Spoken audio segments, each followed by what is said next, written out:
7h54, c'est l'heure du Zoom Éco, Pierre. Avec Axel de Tarlet, la France va dépasser le Royaume-Uni sur le plan économique selon les prévisions d'un centre de recherche américain, Axel. Oui, comme chaque année, le CEBR, c'est le Center for Business and Economic Research, c'est un cabinet américain qui établit des prévisions donc pour l'année à suivre. Alors, ce qui est intéressant, c'est qu'il établit aussi des prospectives pour les 10 et 15 prochaines années. Alors vous allez voir, il y a beaucoup de changements dans le hit parade des plus grandes économies du monde. Alors d'abord, concernant la France, il y a 2 changements importants pour nous dès 2019. Alors d'abord, effectivement, premier changement, cocorico, nous passons devant les Anglais. La Grande-Bretagne, à cause du Brexit, rétrograde, elle recule à la 7e place mondiale et donc la France est devant 6e puissance économique mondiale, devant les Anglais. Comment ça, 6e? On est derrière qui? Alors, effectivement, c'est ça qui est intéressant, c'est qu'en 2019, il y a un grand pays asiatique qui vient de nous passer devant la France d'ailleurs et la Grande-Bretagne. Ce grand pays, c'est l'Inde. L'Inde, 1,3 milliard d'habitants, pays 20 fois plus peuplé que la France. Eh bien, l'économie indienne va se hisser à la 5e place mondiale. Et c'est normal, l'Inde, vu sa population, va continuer à progresser.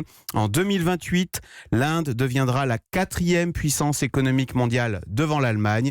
Puis en 2033, donc dans 15 ans, l'Inde sera la 3e plus grosse économie du monde devant le Japon. Et quelle est la puissance de la Chine, la place de la Chine? Alors la Chine aujourd'hui est la 2e économie mondiale, 2e derrière les États-Unis qui est numéro 1, et les États-Unis qui sont quand même loin devant, parce qu'aujourd'hui si vous regardez les PIB, donc l'économie, la Chine c'est une économie de 12 000 milliards de dollars, les États-Unis c'est 19 000 milliards de dollars, vous voyez, c'est loin devant. En fait il faudra attendre 2033 pour que la Chine dépasse les États-Unis et que la Chine devienne la première puissance économique du monde.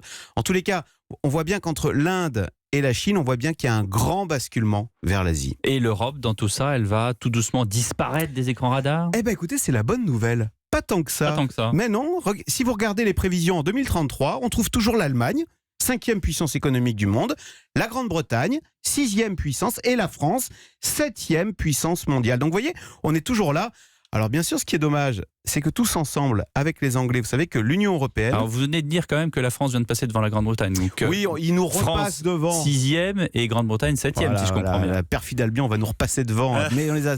Écoutez, les prévisions peuvent se tromper. Non, ce qui est dommage, ce que je voulais dire, c'est que tous ensemble, avec la Grande-Bretagne, vous savez qu'aujourd'hui, l'Union européenne serait la première puissance économique du monde, à égalité avec les États-Unis. Écoutez, c'est un vœu pieux pour 2019. Ce sont les vœux d'Angela Merkel. Il est temps de prendre notre destin en main. Merci Axel de Tarlet.